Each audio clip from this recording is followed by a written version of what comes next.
मुझे स्वामी जी से मिलना है, बुलाइए उनको। आश्रम है, अभी बुलाइए उनको, मुझे अभी के अभी मिलना है। आप रुकिए, मैं आपका संदेश उन तक पहुंचाऊंगा। मैं इधर नहीं रुक सकती, मुझे मिलना है, मुझे मिलना है, मुझसे बुलाइए। रुक जाओ। क्यों नहीं बुला रहे? प्लीज, आपको अभी के अभी मिलना है। स्वामी जी से कौन है आपके स्वामी जी? बुलाइए जरूर जरूर। मैं आपको उनको संदेश देता हूँ, वो आगे आपसे।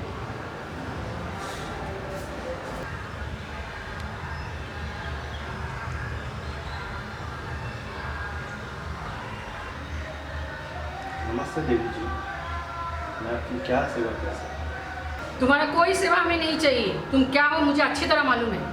क्या एक दो भाषण दे दिए हो? क्या खुद को गॉड समझने लगे हो? गरीबों को 2-4 जन को जमीन दिला दिया, जिसमें का दुनिया का पालनहार बन गए हो। ये मत भूलो, इस देश में एक से एक बड़े बड़े विद्वान थे, और रामन जी तुमसे भी बड़े विद्वान थे, लेकिन उनके अंदर इतना घमंड नहीं थे जितने तुम्हारे अंदर है। उन्होंने जो समाज स्थापित किया था वो बहुत उच्च कोटि का था, और उनका विचार भी बहुत महान था। उनके विचार अगर तुम्हारे समझ में नहीं आता है तो मत समझो, लेकिन हमारे बीच में आके हमारे टांग मत खींचो। मुझे पता है तुम क्या कर रहे हो, कहाँ कहाँ जा रहे हो, और किस ढंग से लोगों को भड़का रहे हो।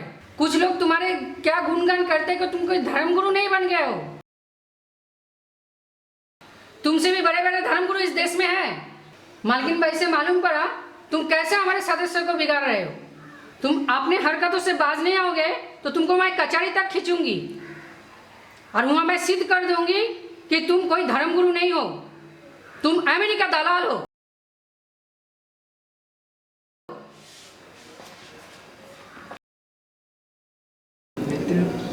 जो पता है इनकी बातों का तुम पर कोई असर नहीं। ये सब तो मेरे कार्यों का एक प्रकार से इनाम ही है।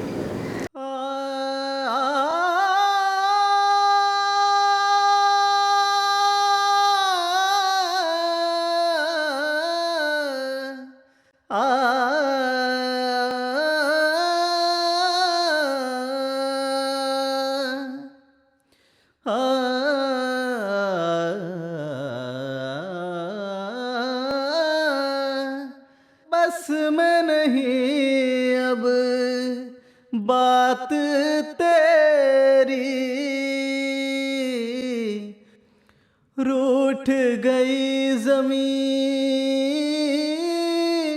रूठ गया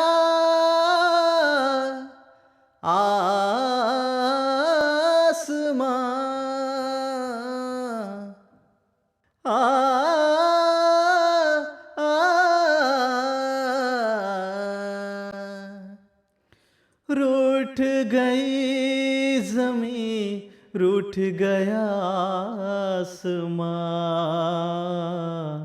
कितने युगों से कितने दुखों को सहता आया तेरा लाल ओ माँ।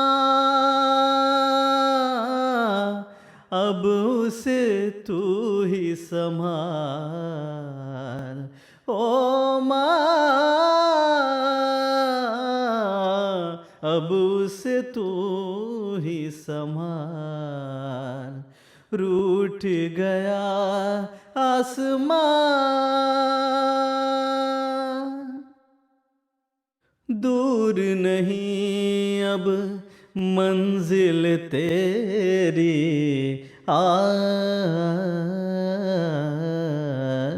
दूर नहीं अब मंजिल तेरी।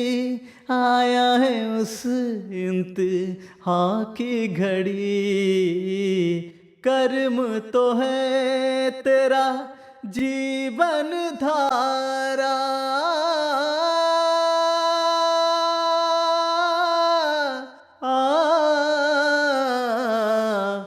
अब तो तू ही संभाल, रूठ गया आसमां।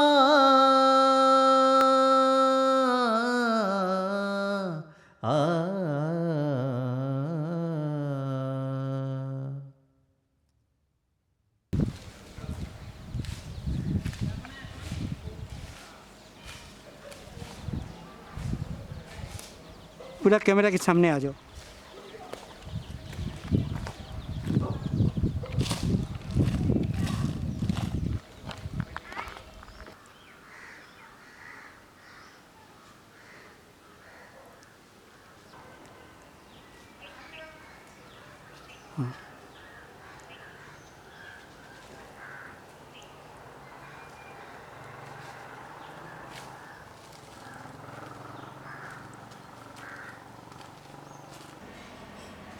अभी बोलो।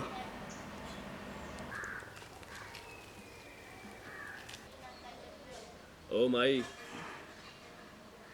जरा इस बच्चे को पानी तो पिला दो, कई युगों से प्यासा है। हाँ, उसको देखो।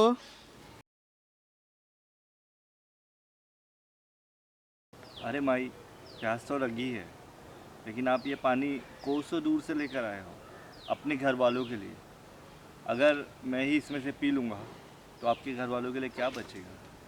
आप ले जाओ माई, अपने घर वालों को पानी पिलाओ, मैं खुद जाकर पी लूँगा।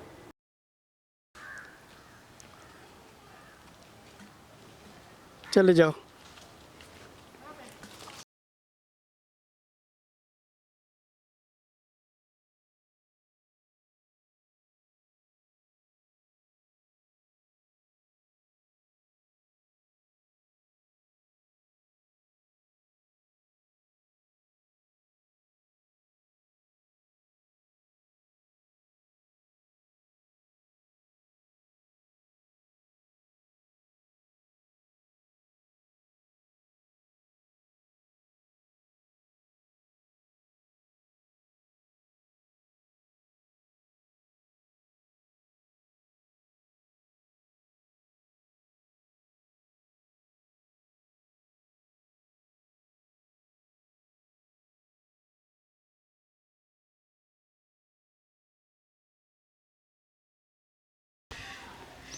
आओ। Good morning ever highness. बोलो क्या समाचार लाए? बोलो क्या समाचार लाए हो? अभी अभी समाचार आया है, बाजू के गांव में चोरी हुई है। चोर को पकड़ने के लिए हमारे सिपाही वहां पहुंचे, लेकिन चौकी में शिकायत दर्ज करने से पहले एक साधु महाराज ने चोर को पकड़वा के सामान दिला दिया। ये कौन सा तरीका हुआ? गुस्ताखी माफ। चोर को पकड़ने का आपका जो कानून है उसी मुताबिक सब कुछ हो रहा था। अचानक साधु महाराज वहाँ टपक पड़ा, अपने जादू मंत्र से ये काम किया। हमें पता है यह कंपनी के कानून के खिलाफ है, लेकिन हमारा कोई दोष नहीं है सर। जिसके उधर चोरी हुई वो तो जा रहा था चौकी में कंप्लेन लिखाने। ब्रिटिश पार्लियामेंट के कानून के मुताबिक अगर उसमें कोई गलती हुई है तो उसकी सजा क्या प्रावधान है तुम जानते हो? हाँ साहब, जानता हूँ। और मैं यहाँ ब्रिटिश कानून लागू करने के लिए आया हूँ और किसी भी हाल में उसको लागू करके रहूँगा। जी सर। मैं यहाँ चोरी या कोई गलती ये सुनने के लिए नहीं आया हूँ। और क्या समाचार लाए हो ये बताइए। सर जी, हमारे पड़ोस में एक आदमी है जिन्होंने आज भी गुरुकुल प्रथा चालू रखी है। व्हाट? ये गुरुकुल प्रथा क्या होता है? सर, गुरु प्रथा का मतलब होता है प्राचीन संस्कृति को सिखाना। ये प्राचीन संस्कृति क्या है? संस्कृत भाषा से बच्चों को परिचित कराना। बंद करो ये सब। अगर ये सब चालू रहेगा तो हमने स्कूल कॉलेज किस लिए चालू किया है? क्या संस्कृत सिखाने के लिए? नहीं, नहीं, सिर्फ इंग्लिश चलेगा। सिर्फ इंग्लिश चलेगा। अगर ऐसे समाचार दोबारा लेके आए तो तुम्हारा भी खैर नहीं। जी सर। और क्या समाचार लाए हो? अंग्रेजी दवाई का हमारे गांव में चलन थोड़ा हुआ है, लेकिन सर आज भी कुछ लोग देसी दवाइयों से आकर्षित है, अंग्रेजी दवाई लेना पसंद नहीं करते। कहते हैं उसमें मादक पदार्थ मिला है। एक काम करो, जितने भी हमारे अंग्रेजी कानून के खिलाफ है उनकी एक सूची तैयार करो और वो फौरन हमें पेश किया। उसके बाद जो कार्रवाई करना है उसको हम देखेंगे। जी सर। रुकिए, स्वामी विवेकानंद करके कोई साधु है इस गांव में जिसे तुम पहचानते हो? जी सर, नाम तो सुना है, पहचान नहीं है, कभी देखा नहीं है। कैसे भी हो उस साधु का पता लगाओ और उस साधु को मेरे सामने पेश करो। जी सर बोल के निकलिए। जी सर। चले जाओ, दूर चले जाओ।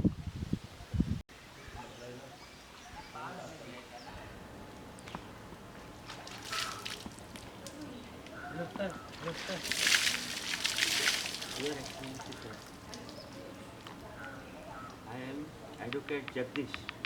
मिस्टर जगदीश, तुम्हारा नाम मैंने सुना है। Thank you sir. Mister Jagdish, मैंने तुम्हें याद किया था लेकिन मुझे कुछ तुमसे पूछना है। हाँ सर, पूछिए। तुम हमारी कचहरी के सबसे पुराने एडवोकेट हो और ईस्ट इंडिया कंपनी ने जो तुमको काला कोट दिया है उसमें तुम्हें गर्मी नहीं लगती है? नहीं सर। यहाँ का मौसम बहुत गर्म है। इंग्लैंड जैसा नहीं, इंग्लैंड जैसा क्लाइमेट ठंडा नहीं है यहाँ। वहाँ काला कोट ठीक था लेकिन यहाँ तो बहुत लेकिन गर्मी यहाँ होती तो बहुत गर्म होता होगा। आप जो भी देंगे हम पहनेंगे। आप हम वकीलों को काला कोट देंगे, ब्लैंकेट देंगे, स्वेटर। स्वेटर देंगे, जो भी आप देंगे हम वकील के ग्रुप पूरा खुशी से उसे पहनेंगे। किसी का कोई विरोध नहीं आएगा। Very good. तो मैं इसी काले कोट को सिफारिश करके हेडक्वार्टर हेडक्वार्टर भेज देता हूँ। चले जाओ। Thank you.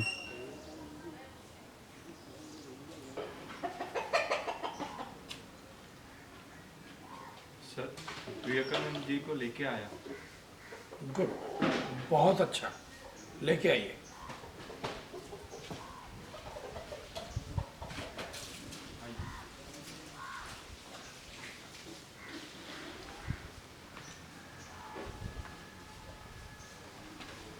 Your Excellency, I am Swami Vivekananda.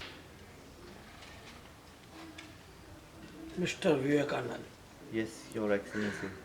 What can I do for you? मुझे तुमसे कुछ पूछना है। मुझसे हिंदी में बात करो, मुझे हिंदी आता है। ये तो मेरे लिए खुशी की बात है सर।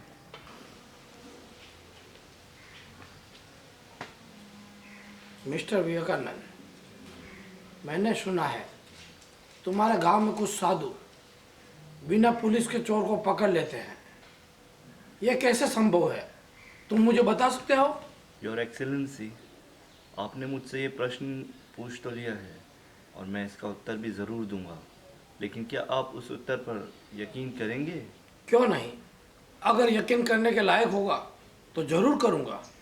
तो सुनिए सर, चोरी करना, झूठ बोलना, किसी को धोखा देना, ये सारे जो काम हैं ये हमारे देश में अमानवीय समझे जाते हैं और प्रकृति ने, ईश्वर ने हमें मनुष्यों को धरती पर अमानवीय कार्य करने के लिए नहीं भेजा। और योर एक्सीलेंसी, जब कोई इस किस्म के अमानवीय कार्य करता है ना, तो प्राकृतिक नियम के अनुसार उसके शरीर पर एक बदलाव दिखाई देता है। ठीक उसी तरीके से जिस तरीके से बारिश आने के पहले आसमान पर बादल छा जाते हैं। सारे लोगों को भले ही समझ में ना आए, लेकिन कुछ लोग ऐसे होते हैं जिन्हें ये समझ में आ जाता है कि अब बारिश होगी। और सर, ठीक उसी तरह जब कोई चोरी करता है, इस किस्म के अमानवीय काम करता है ना, तो भले ही आम लोगों को समझ में ना आए, लेकिन कुछ लोग ऐसे होते हैं जो इस किस्म के जो उनके शरीर पर अमानवीय कार्य करने की वजह से जो बदलाव आते हैं वो देखकर समझ जाते हैं कि इन लोगों ने क्या काम किए हैं। मिस्टर स्वामी जी, आपके इस गुरुकुल में क्या क्या सिखाया जाता है? क्या बता सकते हो? क्या बता सकते हो? जी हाँ सर, गुरुकुल जो है ये हमारे देश की इस मिट्टी से जुड़ी हुई एक प्राचीन शिक्षा पद्धति है। सर, हर मिट्टी का अपना एक परिचय होता है और वहाँ की जो हवा है, जल है, आकाश है, उसकी वजह से एक वहाँ पर माहौल बनता है। और हमारी ये जो मिट्टी है, यहाँ की जल, आकाश और हवा की वजह से यहाँ पर भी एक माहौल बना है। और सर, ये जो हमारी मिट्टी है, इसकी प्राचीन भाषा है संस्कृत। अगर यहाँ के सारे लोगों को संस्कृत का ज्ञान प्राप्त हो जाता है तो यकीनन इस मिट्टी का भी ज्ञान उन्हें प्राप्त हो जाएगा।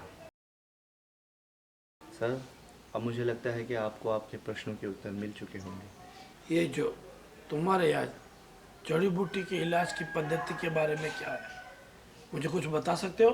सर, कोई भी बीमारी हो, उसका इलाज, उसका उपचार, उसका निराकरण प्रकृति में ही कहीं ना कहीं छुपा हुआ है, ऐसा हमारा मानना है। क्यों?